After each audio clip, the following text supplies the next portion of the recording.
Pemirsa, Raja Yordania Abdullah II sudah tiba di Istana Merdeka. Tadi kita melihat bagaimana upacara penyambutan yang begitu luar biasa dilakukan di Istana Merdeka. Dan untuk mendalaminya, karena ketika kita melihat bahwa penyambutan ini begitu luar biasa, saya ingin mendalami ini kepada Mas Agung, pengamat hubungan internasional, bagaimana apa yang kita saksikan hari ini, mulai dari tiba mendapat pelukan hangat dari Presiden kita Prabowo Subianto, kemudian dikawal dengan rombongan yang begitu besar, ada penutupan 8 jalan gitu ya, 8 ruas jalan. Anda memaknai ini seperti apa?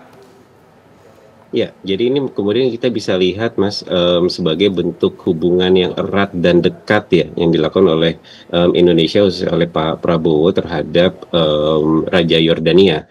Dan tentunya hal hubungan yang erat dan dekat ini kemudian punya landasan yang lebih dalam ya, khususnya ketika kita melihat bahwa hubungan personal, apalagi hubungan interpersonal antara Pak Prabowo dengan Raja Yordania itu sudah terjalin begitu panjang dan lama seperti itu.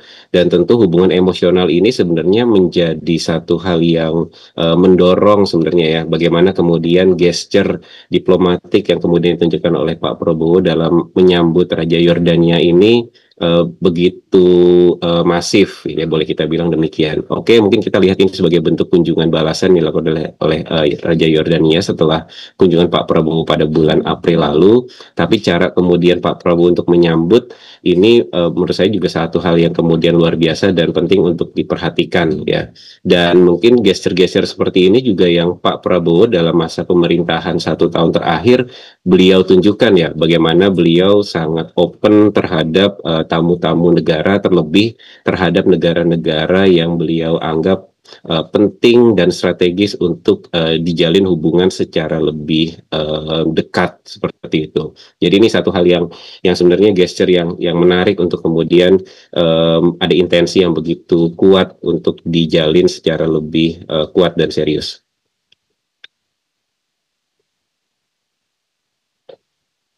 Indonesia dengan negara lainnya misalnya, penyambutan akan dilakukan sebegitu meriah dan luar biasanya? Ya, dalam beberapa kali kunjungan khususnya terhadap negara-negara yang saya rasa Indonesia punya intensi begitu kuat ya, terlebih juga dibangun secara hubungan personalnya erat ya. Misal saya ngambil contoh adalah beberapa waktu yang lalu ketika Presiden Turki ya, Recep Tayyip Erdogan mengunjungi Indonesia. Bagaimana kemudian pertama gesturnya Pak Prabowo juga kemudian melakukan penyambutan langsung di Halim ya. Dan penyambutan tersebut waktu itu kan kalau nggak salah bahkan dalam sesi ketika hujan ya, sore petang hari ketika itu hujan, dan itu langsung disambut langsung oleh Pak Prabowo ya. Kemudian penutupan ruas jalan juga kemudian dilakukan. Artinya gesture-gesture ini kemudian dilakukan dan ditunjukkan oleh Pak Prabowo, termasuk juga ketika kunjungan Perdana Menteri Jepang waktu itu ya. Itu juga kemudian jadi hal-hal ini kemudian ditunjukkan. Hanya memang yang sekarang kemudian cukup spesial kan dentuman sampai 21 meriam ya. 21 dentuman meriam yang dilakukan oleh Indonesia gitu ya untuk menyambut Raja Yordania seperti itu. Jadi ini juga menunjukkan sebenarnya penghargaan dan kemudian rasa terbukanya Indonesia terhadap Yordania sebagai salah satu mitra penting Indonesia, khususnya dalam konteks kita bicara di kawasan Timur Tengah juga ya. Baik, ini ketika kita berbicara soal kunjungan Raja Yordania Abdullah II ke Indonesia, ini kan pasti akan membawa hubungan strategis, menjalin kerjasama bilateral antara kedua negara. Ketika kita berbicara misalnya masalah politik dan diplomasi, keuntungan seperti apa sih yang bisa kita ambil ketika ada hubungan bilateral yang begitu erat antara kedua negara, antara Presiden Prabowo Subianto dengan Raja Yordania Abdullah II ini? Ya, bahwa dalam konteks politik internasional kita memahami bahwa there's no prominent friends, there's no prominent enemies, there's only prominent interest. Ya, dalam hal ini kemudian kita melihat sebenarnya Mas Nugroho bahwa antara Indonesia dengan Yordania kita punya jalinan interest yang sama-sama kuat gitu ya. Misalkan dalam konteks kita kesamaan identitas sebagai negara mayoritas Muslim dan mengusung ide Muslim moderat, sebenarnya ini jadi satu kekuatan penting ya. Lalu kedua, kita juga sama punya posisi yang kuat dalam konteks pro terhadap upaya-upaya perdamaian. Ya, terlebih kemudian kita tidak bisa lupakan juga sebenarnya dalam konteks komitmen kedua belah pihak baik Indonesia maupun Yordania terhadap isu Palestina sebenarnya. Dan dalam konteks ini tentu menciptakan stabilitas tidak hanya dalam konteks Timur Tengah tapi juga dunia internasional. Jadi ini yang kemudian memang sebenarnya menjadi satu titik tekan sebenarnya untuk menjadi kekuatan penting dalam konteks kerjasama kedua belah pihak.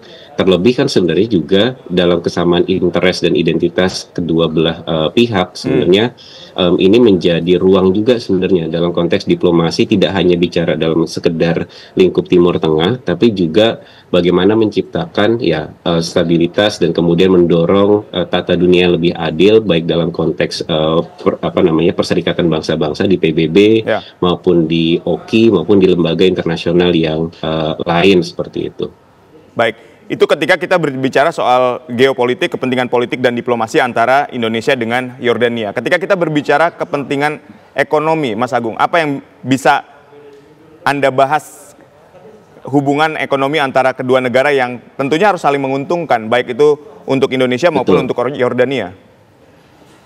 Ya, kita tidak bisa memungkiri sebenarnya nilai perdagangan antara Indonesia dengan Yordania masih relatif kecil ya. Yang sebenarnya hubungan personal yang dekat dan erat antara Pak Prabowo dengan Raja Abdullah sebenarnya harus menjadi salah satu dorongan yang kuat sebenarnya untuk meningkatkan relasi hubungan kedua belah pihak seperti itu. Misalkan dalam komoditas-komoditas yang unggulan yang dimiliki oleh Indonesia, karena kan semangatnya sekarang seharusnya yang dimunculkan adalah semangat yang begitu kuat untuk mencari wilayah-wilayah non-tradisional dalam meningkatkan pasar ekonomi Indonesia gitu ya. Komoditas kelapa sawit kah, bicara tentang komoditas elektronik, terutama juga teh, kopi dan segala macam ya. Saya rasa pasar Timur Tengah khususnya lewat Yordania ini menjadi ruang yang sebenarnya penting untuk ditingkatkan dalam konteks ya perdagangan, termasuk juga nanti kita bicara investasi dan pengembangan UKM gitu ya. Ini kan sebenarnya ruang-ruang yang bisa kemudian didorong seperti itu dalam konteks kerjasama ekonomi antara Indonesia dengan Yordania seperti itu. Potensinya besar, walaupun kita tidak bisa memungkiri bahwa memang ada beberapa kendala-kendala yang sifatnya lebih khusus, misalkan jaraknya lumayan jauh, tentu ini akan memakan biaya transportasi tinggi, tapi setidaknya semangat untuk mencari pasar non-tradisional baru untuk Indonesia sebenarnya ini sesuatu hal yang penting untuk kemudian didorong. Terlebih tadi ya, kata kuncinya adalah ya kedekatan hubungan personal ini sebenarnya harusnya menjadi modalitas yang penting yang bisa didorong oleh Pak Prabowo dalam meningkatkan jangkauan diplomasi Indonesia dalam konteks dunia internasional hari ini. Baik, indikatornya apa Mas? Ketika tadi Anda katakan bahwa hubungan ekonomi antara kedua negara ini masih dalam kategori yang kecil. Ya, indikatornya mungkin nanti kita lihat dalam konteks nominal jumlah ya. Tapi setidaknya memang kalau dibandingkan dengan negara di kawasan Timur Tengah lainnya, tentu saya masih meyakini bahwa jumlahnya tidak sebesar bagaimana relasi kita dengan negara-negara Timur Tengah yang lain seperti itu. Ya, termasuk including Turki, kemudian Arab Saudi, ya, Uni Emirat Arab ya. Nah, tentunya ini yang harusnya kemudian menjadi perhatian juga buat Indonesia untuk semakin didorong untuk kemudian ditingkatkan kembali kerjasama ekonomi antara Indonesia dengan Yordania. Baik, tadi kerjasama ekonomi antara Indonesia dan Yordania, Anda mengatakan hambatan jarak masih menjadi penghalang ya. Tapi nanti kita akan dalami bagaimana sebetulnya solusi dari hambatan jarak tadi bisa diperkecil supaya hubungan kerjasama ekonomi antara Indonesia dengan Yordania ini dapat berjalan. Tapi kita bahas usai jeda, Mas Agung, tetaplah bersama kami.